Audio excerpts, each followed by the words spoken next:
উদ্ভ্রান্ত সে আদিম যুগে স্রষ্টা যখন নিজের প্রতি অসন্তোষে নতুন সৃষ্টিকে বারবার করছিলেন বিধ্বস্ত, তাঁর সে অধৈর্যে ঘন ঘন মাথা নাড়ার দিনে রুদ্র সমুদ্রের বাহু প্রাচী ধরিত্রীর বুকের থেকে ছিনিয়ে নিয়ে গেল তোমাকে আফ্রিকা, বাঁধলে তোমাকে বনস্পতির নিবিড় পাহারায় কৃপণ আলোর অন্তপুরে।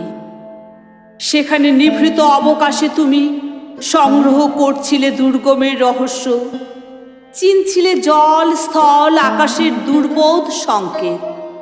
প্রকৃতির দৃষ্টি অতীত জাদু মন্ত্র জাগাচ্ছিল তোমার চেতনাতীত মনে।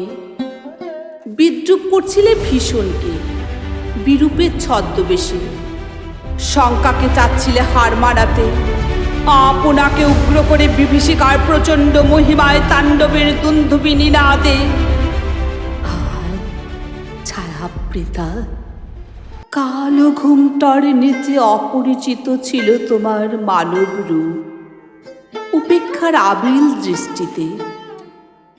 এলোরা লোহার হাত করি নিয়ে নখ যাদের তীক্ষ্ণ তোমার নেকড়ের চেয়ে, এলো মানুষ ধরার দল গর্বে যারা অন্ধ তোমার সূর্যহারা অরণ্যের চেয়ে। সভ্যের বর্বর লোক নগ্ন করল আপন নির্লজ্জ অমানুষতা। তোমার ভাষাহীন ক্রন্দনে বাষ্পাকুল অরণ্য পথে পঙ্কিল হলো ধুলে তোমার রক্তে অশ্রুতে মিশে। দস্যু পায়ের কাঁটামারা জুতুর তলায় বিভৎস কাদার পিণ্ড চিরচিহ্ন দিয়ে গেল তোমার অপমানিত ইতিহাসে। সমুদ্র পাড়ে সেই মুহূর্তে তাদের পাড়ায় পাড়ায় মন্দিরে বাজছিল পূজার ঘণ্টা। সকালে সন্ধ্যায় দয়াময় দেবতার নামে শিশুরা খেলছিল মায়ের কোলে। কবির সঙ্গীতে বেজে উঠছিল সুন্দরের আরাধনা। আজ যখন পশ্চিম দিগন্তে প্রদোষকাল ঝঞ্ঝা বাতাসের রুদ্ধশ্বাস, যখন গুপ্ত গহ্বর থেকে পশুরা বেরিয়ে এলো অশুভ ধ্বনিতে ঘোষণা করল দিনের অন্তিম কাল।